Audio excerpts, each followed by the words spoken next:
teman-teman yang fokus kepada rumah subsidi itu sedikit trauma dan bahkan ada bahasa ininya ini kapok gitu ya.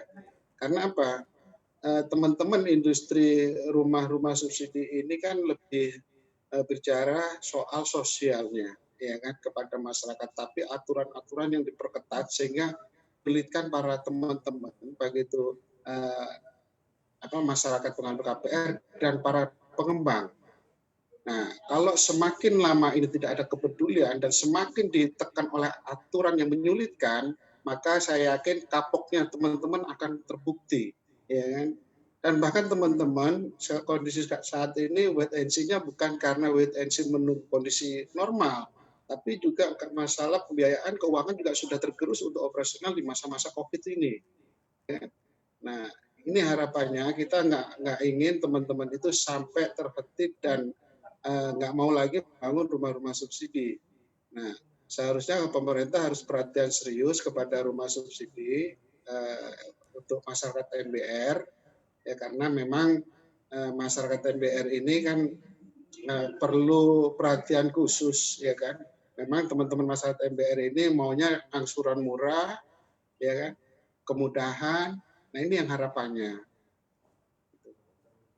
Oke, kapoknya itu tadi kenapa Pak? Karena misalnya arus kas mereka tergerus atau seperti apa Pak? Kalau data dari survei properti residensial Bank Indonesia kan ini 67% pembangunan proyek perumahan ini ditanggung dengan dana sendiri seperti itu. Kalau dari teman-teman di lapangan seperti apa Pak? Kapoknya tuh gimana sih Pak?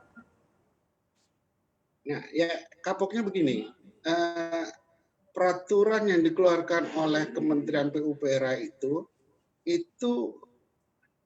sebentar-sebentar berubah, ya kan?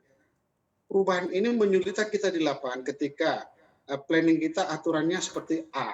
Tiba-tiba pada masa perjalanan planning B lagi yang dilakukan oleh Kementerian PUPR. Nah ini enggak mix antara di lapangan dengan aturan-aturan itu sehingga masyarakat para pengembang menjual rumah itu akhirnya terhenti karena aturan-aturan yang tiba-tiba. Nah ini kalau sering seperti ini, saya yakin ya industri properti apalagi untuk para pengembang rumah bersubsidi yang notabene pembiayaan itu lebih banyak dari perbankan, ini akan terjadi NPL yang sangat tinggi dan ini hampir seluruh para pengembang. Karena begini Mbak, 1 tahun sebelum tahun 2020 artinya 2011 itu rumah subsidi yang kurang diperhatikan pada saat itu sehingga kuota tidak jelas sampai kuota habis, ya kan, pada tahun 2019.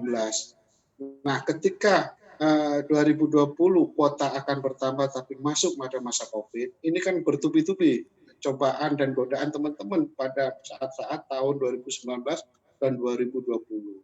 Nah, kalau ini tanpa ada keseriusan dari Kementerian PUPR untuk mempermudah dan memberikan relaksasi, saya yakin ini salah satu faktor juga penghambat industri properti, ya kan?